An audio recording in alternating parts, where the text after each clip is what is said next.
আমরা জানি আমাদের প্রিয় নবী মুহাম্মদ রাসূলুল্লাহ সাল্লাল্লাহু আলাইহি ওয়াসাল্লাম তিনি সর্বকালের সর্বশ্রেষ্ঠ, তিনি মহামানব, তিনি আমাদের জন্য আদর্শ এবং কিয়ামত পর্যন্ত তিনি পৃথিবীর সকল মানুষের জন্য, আগত প্রজন্মের জন্য তিনি সবচেয়ে তিনি সৃষ্টির সেরা।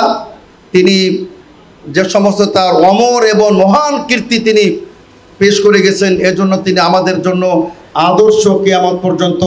এজন্য আল্লাহ রাব্বুল আলামিন তিনি বলেন, লাকাদ কানা লাকুম ফি রাসূলিল্লাহ উসওয়াতুন হাসানা। আল্লাহ বলছেন আপনারা যেহেতু মাশাআল্লাহ বিজ্ঞ ওলামা কেরাম আছেন, আল্লাহ রাব্বুল আলামিন এখানে তিনটি তাকিদ তিনি ব্যবহার করেছেন। লাকাদ, লাম, কাদ, আবার কানা, ইস্তেমরার। কিয়ামত পর্যন্ত, পৃথিবীর শেষ দিন পর্যন্ত তোমাদের সকলের জন্য সর্বোত্তম আদর্শ, সর্বোত্তম মডেল হলেন বিশ্বনবী মুহাম্মদ রাসূলুল্লাহ সাল্লাল্লাহু আলাইহি ওয়াসাল্লাম। সম্মানিত শ্রোতাবৃন্দ, আলহামদুলিল্লাহ তিনি আমাদের সকল বিষয়ে আপনার ন্যায়পরায়ণতায়, আমানতদারিতে, ওয়াদা অঙ্গীকারে, সত্যবাদিতায়, উদার্য সহিষ্ণুতায় এবং আর্ত মানবতার সেবায়, সর্বক্ষেত্রে আমাদের নীতি নৈতিকতায়, আমাদের আচরণে, আমাদের মুআমালাতে, আমাদের মানুষের সাথে বিভিন্ন লেনদেন, আন্তর্জাতিক সম্পর্কর ক্ষেত্রে সকল বিষয়ে তিনি আমাদের আদর্শ, তিনি আমাদের মহামানব।